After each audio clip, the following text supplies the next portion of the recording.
अवधूत चिंतन श्री गुरुदेव दत्त सर्वांना श्री स्वामी समर्थ। चला तर आजच्या व्हिडिओला सुरुवात करूया। श्रावण महिना म्हटलं की यात आपण आपल्याला जमतील तेवढे जास्तीत जास्त पारायण करायचा प्रयत्न करत असतो।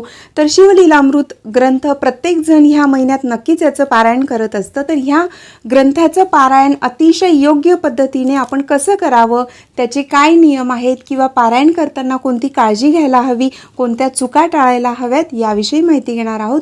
तर कृपया व्हिडिओ पूर्ण पहा, कारण नक्कीच तुम्हाला तुमच्या ज्या काही मनात शंका असतील त्या शंकांचं निरसन होऊ शकतं, म्हणून व्हिडिओ पूर्ण पाहायला विसरू नका। तर पहा, शिवलीलामृत हा अतिशय चमत्कारिक आणि दिव्य असा ग्रंथ आहे आणि यात किती अध्याय आहेत तर शिवलीलामृत या ग्रंथात एकूण 15 अध्याय आहेत। तर त्याचं आपण पारायण कसं करावं, जर तुम्ही 7 दिवसाचं पारायण करणार असतील तर 7व्या दिवशी म्हणजे श्रावण महिन्यात तुम्ही कोणत्याही दिवशी पारायणाला सुरुवात केली तरीही चालू शकतं, पण शक्यतोवर सोमवारी करावी असं म्हटलं जातं। पण जर सोमवारी आपल्याला शक्य होत नसेल तर तुम्ही कोणत्याही दिवशी पारायणाला सुरुवात करू शकतात। आणि सर्वात महत्त्वाचं, 7 दिवसात जर तुम्ही पारायण करणार असतील तर त्यात 15 अध्याय आहेत, तर तुम्ही रोजचे 2 या पद्धतीने पठण करू शकतात आणि एक दिवस तुम्ही 3 अध्याय पठण करायचे आहेत, म्हणजे 7 दिवसात तुमचे 15 अध्याय पूर्ण होतील। 15 अध्याय पठण केले तर तुमचं एक पारायण पूर्ण होईल। तर अशा पद्धतीने तुमचं 7 दिवसात हे ग्रंथ म्हणजे पूर्ण एक पारायण पूर्ण होईल। आणि जेव्हाही आपण कोणत्याही पारायणाला सुरुवात करतो तेव्हा ते पूर्व दिशेकडे तोंड करून आपण बसायचं आहे, किंवा तुम्ही उत्तरेला तोंड करून बसले तरीही चालू शकतो। तुमचं देवघर ज्या पद्धतीने ठेवलं असेल त्यानुसार तुम्ही बसू शकतात, फक्त दक्षिणेकडे तोंड करून बसू नये एवढं मात्र लक्षात घ्यायचं आहे। त्यानंतर आपण कुठलंही पारायण करतो तर त्यावेळेला महत्त्वाचा हा नियम आहे की पारायण करताना आपण कधीही काळ्या रंगाचं वस्त्र परिधान करून पारायण करू नये, मग ते कुठलंही पारायण असेल त्यासाठी हा महत्त्वाचा नियम आहे। नियम प्रत्येक पारायणासाठी नियम जवळपास सारखेच असतात। सर्वात महत्त्वाचं की दिशा, त्यानंतर कोणत्या वेळेला तुम्ही पारायण करणार आहात ते, त्यानंतरचं आहे की जेव्हाही आपण पारायण करतो तर तेव्हा ब्रह्मचर्य पालन करायचं आहे। हा प्रत्येक ग्रंथाच्या पारायणासाठी हे नियम लागू होत असतात, कारण कन्फ्यूज होऊ नका। बऱ्याच वेळेला कन्फ्युजन असतं की हे पारायण करायचे तर याचे नियम काय असतील। लक्षात घ्या, कोणतंही पारायण असतील त्यासाठी जवळपास हेच नियम असतात। जे काही परान्न आहे तर परान्न आपण कधीही ग्रहण करायचं नाही, म्हणजे दुसऱ्याच्या घरचं जेवण असेल, पाणी असेल तर आपण तेवढे 7 दिवसाचं पारायण असेल तर 7 दिवस आपण शक्यतोवर दुसऱ्याच्या घरी जाणं टाळायचं आहे। आणि जर समजा तुम्हाला जावंच लागलं तर आपण तिथे पाणी वगैरे असं काहीही घ्यायचं नाही। त्यानंतरचा नियम आहे जे मी अगोदरच सांगितलं, ब्रह्मचर्य पालन करायचं आहे, परान्न खायचं नाही, काळ्या रंगाचे कपडे घालून ते वाचायला बसायचं नाही। त्यानंतरचा नियम आहे की मांसाहार करायचा नाही। जी व्यक्ती पारायण करणार आहे तिने देखील, जर समजा तुम्ही नॉनव्हेज खात असतील पण पारायणाच्या आदल्या दिवसापासूनच तुम्ही नियमांना सुरुवात करायची आहे। पारायणाच्या आदल्या दिवसापासून नॉनव्हेज खायचं नाही, त्याचबरोबर घरात देखील बनवायचं नाही। जेवढे दिवस तुम्ही पारायण करणार आहात तेवढे दिवस घरात देखील मांसाहार बनवायचा नाही आहे, जर समजा तुम्ही खात असतील तर। त्यानंतर की घरातील व्यक्तींनी बाहेर जाऊन देखील खाऊ नये, तेवढे दिवस जर आपण व्यवस्थित ते नियम पाळले तर त्याचे फळ आपल्याला जरूर मिळतात आणि घरात देखील अतिशय छान आणि आध्यात्मिक आणि प्रसन्न वातावरण राहण्यास मदत होत असते। त्याचबरोबर जेव्हा आपण ही सेवा करतो तर ही सेवा तुम्ही श्रावणात करतील तर त्यावेळेला प्रश्नच नाही। बरेच जण श्रावण पाळत असतात पण इतर वेळेला देखील तुम्ही हे नियम पाळायचे आहेत। जेव्हाही आपण पारायणाला सुरुवात करतो तर सर्वात अगोदर संकल्प करायचा आहे। तर संकल्प कसा करावा, तर कुठलंही पारायण असेल त्यावेळेला ह्याच पद्धतीने आपण संकल्प करायचा असतो। आपल्या हातात पाणी घ्यायचं आहे, त्यानंतर पाण्यात अक्षता टाकायच्या आहेत, पुष्प असेल तर पुष्प घ्यायचं आहे आणि सुरुवातीला आपण आपलं नाव बोलायचं आहे। आपलं गोत्र माहीत असेल तर गोत्र बोलायचं आहे, गोत्र माहीत नसेल तर कश्यप बोलायचं असतं। त्यानंतर आपल्या मनात जी काही इच्छा असेल ती महादेवांना सांगायची आहे आणि किंवा कुठलं संकट असेल किंवा काही असेल तर ते संकट दूर करण्यासाठी महादेवांना विनंती करायची आहे, किंवा तुम्ही कुठल्या महत्त्वाच्या कामासाठी किंवा तुमच्या इच्छापूर्तीसाठी जर करत असेल तर ती इच्छा बोलायची असते। तर एका ताईंनी मला विचारलं होतं की एकाच वेळी 2 किंवा 3 इच्छा बोललं तर चालतं का? हो, तसंही चालू शकतं। आपल्या मनातील इच्छा महादेवांना सांगायची आहे आणि जे तुम्ही पारायण करणार आहात तर ते किती दिवसाचं करणार आहात, किती दिवसात ते पूर्ण करणार आहात हे देखील बोलायचं आहे. कारण जर तुम्ही 7 दिवसाचं पारायण करणार आहात तर त्याचाही उच्चार करायचा आहे.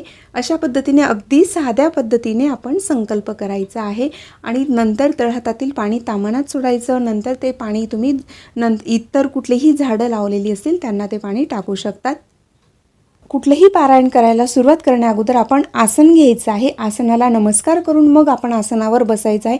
आसन कधीही पायाने इकडे तिकडे सरकवू नये. आसनाला नमस्कार केल्यानंतरच आपण त्याच्यावर बसून मग ती सेवा करायची आहे. त्याचबरोबर आपलं जे काही अध्याय असतील त्या दिवसाचे ते पठण झाल्यानंतर आपण देवांना नमस्कार करायचा आणि उठल्यानंतर देखील आसनाला नमस्कार करून ते व्यवस्थित ठेवायचं आणि आसनाखाली देखील आपण नमस्कार करायचा आहे. म्हणजे आसन उचलल्यानंतरचं जे काही जागा असते, ज्या जागेवर आपण बसलेलो असतो तर त्या जागेला स्पर्श करून आपल्या माथ्याला ते स्पर्श करायचा आहे. अशा पद्धतीने आपण करायलाच हवं असतं. ही देखील अतिशय महत्त्वाची गोष्ट असते. कारण आपण जी काही सेवा केलेली आहे त्याचं संपूर्ण पुण्यफळ आपल्याला मिळावं म्हणून आसन उचलल्यानंतर देखील त्या भूमीला स्पर्श करायचा आणि नंतर आपल्या फोरहेडला मस्तकाला ते आपण लावायचं असतं. त्यानंतर की पारायण करताना तुम्ही कुठलेही स्वच्छ धुतलेलं वस्त्र परिधान केलं तरीही चालू शकतं किंवा शक्यतोवर महादेवांची सेवा करताना बरेच जण पांढरं वस्त्र परिधान करतात. तशा पद्धतीनेही तुम्ही करू शकतात आणि जर नसेल तर हरकत नाही. जे रोजचे कपडे असतात आपले तेही तुम्ही परिधान करू शकतात. फक्त स्वच्छ धुतलेले असावे. त्यानंतरचं आहे की जेव्हा आपण महादेवांची सेवा करत असतो तर ह्या पारायणाला तुम्ही सोमवारी सुरुवात केली तरी चालू शकतं किंवा इतर कोणत्याही दिवशी तुम्ही पारायणाला सुरुवात करू शकतात. महादेवांच्या पूजेच्या वेळेला आपण विशेष करून भस्म असेल तुमच्याकडे तर भस्म आपण स्वतः देखील लावायचं आहे किंवा भस्म असेल किंवा उदी असेल जी रक्षा वगैरे असते, कुठे होम हवन झालेला असेल जर त्याची तुमच्याकडे रक्षा असेल तर अशा पद्धतीचं भस्म असेल किंवा उदी असेल, रक्षा असेल, जे तुम्ही बोलत असतील ते आपण आपल्या माथ्याला देखील ते लावायचं आहे. आणि त्यानंतर जर समजा रुद्राक्ष असेल तुमच्याकडे तर रुद्राक्ष आपण स्वतः धारण केलं तरीही चालू शकतं. रुद्राक्षविषयीचा देखील व्हिडिओ आपल्या चॅनलवर आहे, पण तरी देखील यात मी थोडक्यात सांगते की महिला देखील रुद्राक्षाची माळ धारण करू शकतात. कारण समजा एक रुद्राक्ष असेल तर तो तुम्ही लाल रंगाच्या धाग्यामध्ये ओवून तो तुम्ही तुमच्या गळ्यामध्ये घातला तरीही चालू शकतं किंवा जर समजा रुद्राक्षाची माळ असेल तीही तुम्ही घालू शकतात. पण एक लक्षात घ्या, आपली जपमाळ आणि गळ्यात घालण्याची माळ ही वेगळी असावी. असं करू नये की रुद्राक्षाची माळेवर आपण जप करतो तीच माळ आपल्या गळ्यात कधीही धारण करायची नाही, त्या वेगळ्या असाव्यात. त्याचबरोबर जेव्हा तुम्ही महादेवांची सेवा करतात प्रत्येक वेळेला तुम्ही ती रुद्राक्षाची माळ धारण करून मग सेवा केली त्यानंतर ती काढून ठेवली तरीही चालू शकतं. किंवा जर समजा तुमच्याकडे रुद्राक्ष असेल, एकच रुद्राक्ष असेल तर तो तुम्ही शिवलिंगावर अर्पण करून अभिषेक केला तरीही चालतं. म्हणजे अभिषेक करतो आपण महादेवांचा त्यावेळेला त्या ठिकाणी रुद्राक्ष ठेवला तेही अतिशय उत्तम असतं. अशा पद्धतीने तुम्ही करू शकता. त्यानंतर की आता पाटाची मांडणी कशी करावी, जर तुम्ही वेगळा पाट मांडणार असतील तरीही चालू शकतं किंवा देव्हाऱ्यात महादेवांची पिंड असते त्या ठिकाणी जर समजा काहींच्या घरी पाट वगैरे मांडण्यासाठी जास्तीची जागा नसते तर तुम्ही फक्त महादेवांची पूजा करायची आहे, रोज करतात त्या पद्धतीने, आणि पारायणाला सुरुवात केली तरीही चालू शकतं. पण जर समजा तुम्हाला पाटाची मांडणी करायची असेल तर ज्या ठिकाणी मांडणी करणार आहात त्या ठिकाणी ती जागा स्वच्छ पुसून घ्यायची. त्या ठिकाणी छान लहानशी रांगोळी काढायची, त्यावर हळदी कुंकू व्हायचं आहे. त्यानंतर त्या रांगोळीवर तुम्ही चौरंग किंवा पाट ठेवायचा आहे. पाटावर पांढरं स्वच्छ धुतलेलं वस्त्र अंथरायचं आहे, विशेष करून पांढरं असेल तर अतिउत्तम.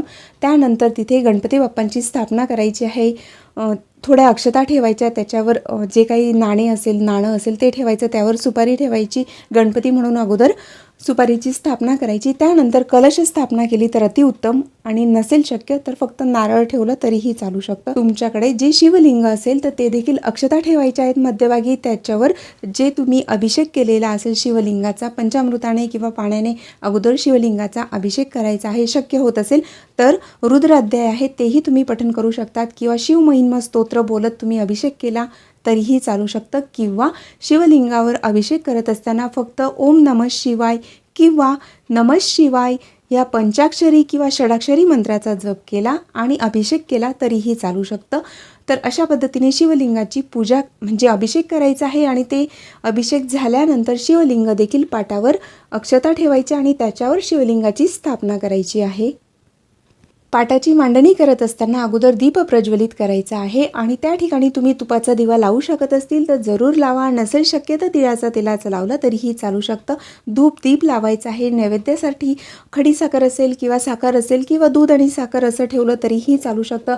फळ असेल तर फळ अर्पण करा. फुलं असतील, पांढऱ्या रंगाची फुलं सहज उपलब्ध होत असतील तीही तुम्ही अर्पण करू शकतात किंवा कुठल्याही प्रकारची फुलं अर्पण केली तरीही चालू शकतं.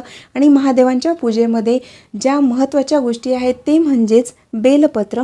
कमीत कमी एक तरी बेलपत्र आपल्याला मिळेल या पद्धतीने आपण ते पाहायचं आहे. जर शक्य होत असेल तर 108 बेलपत्र अर्पण करा. नसेल शक्य जेवढे असतील तेवढे अर्पण करा. अगदी एक बेलपत्र अर्पण केलं, बिल्वपत्र तरीही चालू शकतं. त्यानंतर रुद्राक्ष असावा, जसं मी अगोदरच सांगितलं भस्म असावा. सुरुवातीला अशी छान मांडणी करून घ्यायची, पाटाच्या सभोवती रांगोळी काढायची आहे आणि त्यानंतर मग संकल्प करून पूजेला सुरुवात करायची आहे. गणपतींची पूजा झाली की कलशाची पूजा करावी. कलशाची झाल्यानंतर महादेवांची पूजा करायची. महादेवांची पूजा करताना कधीही ह्या चुका करू नये.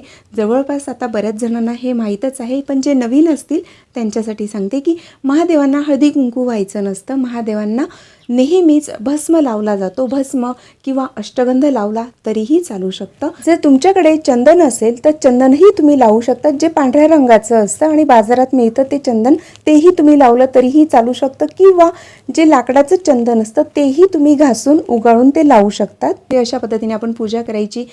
त्यानंतर धूप दीप ओवाळायचा आहे शिवलिंगाला आणि त्यानंतर तिथे पुष्प अर्पण करायचं. जो नैवेद्य असेल तो अर्पण करायचा. बिल्वपत्र अर्पण करताना कोणता मंत्र बोलावा तो व्हिडिओ देखील आपल्या चॅनलवर आहे, त्यात सविस्तर माहिती दिलेली आहे. तरी यात मी थोडक्यात सांगते की बिल्वपत्र अर्पण करताना आपण ते कसं करावं. तर जे काही बिल्वपत्राची जी काही खाली दांडीला गाठ असते ती काढून घ्यायची आहे. बिल्वपत्र पाण्यात आपण अगोदर धुवून घ्यायचे आहेत किंवा बुडवलं पाण्यात तरीही चालू शकतं. त्यानंतर त्या बिल्वपत्रावर अष्टगंध किंवा भस्म असेल त्याच्याने ओम नमः शिवाय लिहायचं आहे किंवा नसेल शक्य फक्त 3 आपण जे गंध लावतो त्या पद्धतीने लावलं तरीही चालू शकतं.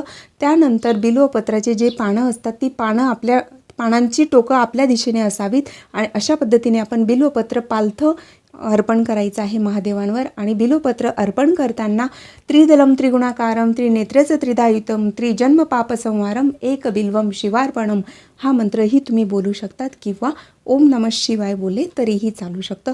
असं बोलून बिल्वपत्र अर्पण करायचं आहे. छान पूजा करायची. आणि जर महिला हे पारायण करत असतील तर मासिक धर्म गेल्यानंतर तुम्ही पारायणाला सुरुवात करा, कारण बऱ्याच वेळेला अगोदरच ती सुरुवात केली जाते आणि नंतर जर मासिक धर्म आला तर त्यावेळेला अडचणी निर्माण होत असतात. घरात कोणी वाचणारं नसतं किंवा शेजारीही कोणी नसतं. मग अशा वेळेला पुन्हा आपल्याला वाईट वाटतं की अशा पद्धतीने आपल्याला म्हणजे व्यत्यय आला असं वाटत असतं. त्यापेक्षा मासिक धर्म गेल्यानंतर तुम्ही पारायणाला सुरुवात करा, म्हणजे कोणतीही अडचण येणार नाही. त्यानंतर की हे पारायण आपण केव्हा वाचायचं आहे, म्हणजे ते कोणत्या दिवशी सुरुवात करावं हे तर मी सांगितलं, पण ते कोणत्या वेळेला वाचायचं आहे तर ते तुम्ही दिवसभरात केव्हाही पठण केलं तरीही चालू शकतं. पण शक्यतोवर महादेवांची सेवा ही संध्याकाळी 3 सांजेला म्हणजेच प्रदोष काळात केली तर अतिउत्तम असतं. तुम्ही संध्याकाळी म्हणजे सूर्यास्तापूर्वीचे जे काही 45-46 मिनिटांचा जो कालावधी असतो आणि सूर्यास्तानंतरचा जो कालावधी असतो तर त्यावेळेत तुम्ही पारायणाला सुरुवात करू शकतात. त्याचबरोबर महादेवांच्या पूजेमध्ये अक्षता देखील महत्त्वाच्या असतात आणि अक्षता अर्पण करताना त्या अखंड असाव्यात, त्या तुटलेल्या नसतील याची काळजी घ्यायची आहे. त्यानंतर पहा की जेव्हा आपण महादेवांची सेवा करत असतो तर तेव्हा 7 दिवस तुम्ही जो काही तुपाचा किंवा तेलाचा दिवा लावणार आहात तो अखंड तेवत ठेवला तर अतिउत्तम. आणि जर नसेल शक्य एवढे 7 दिवस तर तुम्ही फक्त जेव्हा ते पठण करतील तेवढा वेळ तरी धूप आणि दीप प्रज्वलित करायचं आहे, हे लक्षात घ्या. त्यानंतर काहींच्या घरात लहान बाळ वगैरे असतं त्यामुळे कंटिन्यू दिवा चालू ठेवणं शक्य होत नाही, तर अशा वेळेला तुम्ही फक्त पठण करताना तरी दीप प्रज्वलित करायचा आहे. त्यानंतर पहा की शिवलीलामृताचे किती पारायण आपण करू शकतो, तर तुम्हाला शक्य होतील तेवढी पारायणं तुम्ही करू शकता. 7 दिवसात एक अशा पद्धतीने आपलं हे पारायण होऊ शकतं, जे मी अगोदर सांगितलं. आणि शिवलीलामृत या दिव्य ग्रंथाचं पारायण तुम्ही 7 दिवसाचंही करू शकता, 3 दिवसाचं देखील करू शकता. त्याचबरोबर 1 दिवसात तुम्ही पारायण करू शकत असतील. संपूर्ण अध्याय जे आहेत 15 अध्याय एका दिवसात पठण करणं म्हणजे एक पारायण पूर्ण होईल, तर 1 दिवसात देखील आपण हे पारायण करू शकतो. पण शक्यतोवर आपण 1 दिवसाचं पारायण करायला जर सुरुवात केली तर त्या दिवशी आपल्याला पहाटे अगदी 4-5 वाजेपासून सुरुवात करावी लागते आणि संपूर्ण दिवसभर ते आपल्याला पठण करावं लागतं. फक्त दुपारी 12 ते 12:30ची जी वेळ असते त्यावेळेत कुठलंही पारायण करू नये किंवा कोणतीही सेवा करायची नसते. त्या व्यतिरिक्त तुम्ही ते दिवसभर तुम्हाला पठण करायला लागेल तरच ते कंप्लीट होत असतं. आणि जर तुम्ही कधीही कोणतंही पारायण केलेलं नसेल किंवा शिवलीलामृत याचं पारायण तुम्ही केलेलं नसेल तर कृपया 1 दिवसात करण्याचा संकल्प करू नका. कारण जर नाही झालं तर मग आपल्याला ते वाईट वाटतं आणि संकल्प पूर्ण होत नाही. त्यापेक्षा तुम्ही 3 दिवसाचं केलं तरीही चालू शकतं किंवा 7 दिवसाचं केलं तर हरकत नाही. आणि जर समजा तुम्ही 3 दिवसात करणार असतील तर नक्कीच करू शकतात. कारण 3 दिवसाचं पारायण केलं तर ते अगदी सहजरित्या आपण पूर्ण करू शकतो. जास्त घाई होत नाही किंवा ते काय पठण करतोय तेही आपल्याला अगदी व्यवस्थित कळतं. तर ही पारायणं तुम्ही अगदी 1, 3, 7 दिवसात देखील करू शकतात. आणि शक्य झाल्यास जेव्हा तुम्ही ही सेवा करत असतील तर सुरुवातीला म्हणजे पारायणाला सुरुवात करण्यापूर्वीही तुम्ही महादेवांच्या मंदिरात जाऊन दर्शन घेऊ शकतात किंवा पारायण झाल्यानंतर तुम्ही संध्याकाळी दर्शनाला गेले किंवा दिवसा केव्हाही गेले तरीही चालू शकतं. आणि त्यानंतर महत्त्वाची गोष्ट की पारायणाची जी वेळ आहे तर वेळ आणि जागा ही तीच ठेवायची आहे. त्यात शक्यतोवर आपण बदल करायचा नाही. पहिल्या दिवशी जर आपण संध्याकाळी वाचायला सुरुवात केली असेल तर दुसऱ्या दिवशी देखील आपण संध्याकाळीच वाचायचं आहे. म्हणजे जेवढे दिवसाचं पारायण आहे तेवढे दिवस त्याच पद्धतीने करायचं. किंवा जर पहाटे वाचणार असतील तरीही चालू शकतं. शिवलीलामृताचं पारायण तुम्ही दिवसभरात केव्हाही सुरुवात केली तरीही चालू शकतं. त्यानंतरचं महत्त्वाचं की शिवलीलामृत ग्रंथाचे तुम्ही अगदी तुम्हाला जमतील तेवढी पारायणं तुम्ही करू शकता. श्रावणात जर तुम्ही 1 पारायण केलं त्यानंतर तुमची इच्छा असेल तर तुम्ही पुन्हा त्या पारायणाला सुरुवात करू शकतात. आणि प्रदोष काळ म्हणजेच काय की 3 सांजेची वेळ असते. जेव्हा आपण दिवाबत्ती करतो त्यावेळेला तुम्ही पारायणाला सुरुवात करू शकतात किंवा सूर्यास्तानंतरची जी वेळ असते जवळपास 1.5 तासाचा जो कालावधी असतो त्याला प्रदोष काळ म्हटलं जातं. त्यावेळेत तुम्ही केलं तरीही चालू शकतं. अगदी प्रदोष काळ सुरू झाल्यानंतरच ते आपण करायला हवं असं मुळीच नाही. तुम्ही अंदाजाने सुरुवात केली तरी देखील हरकत नसते. तर माहिती आवडली असेल तर लाईक आणि शेअर करा. श्री गुरुदेव दत्त. श्री स्वामी समर्थ.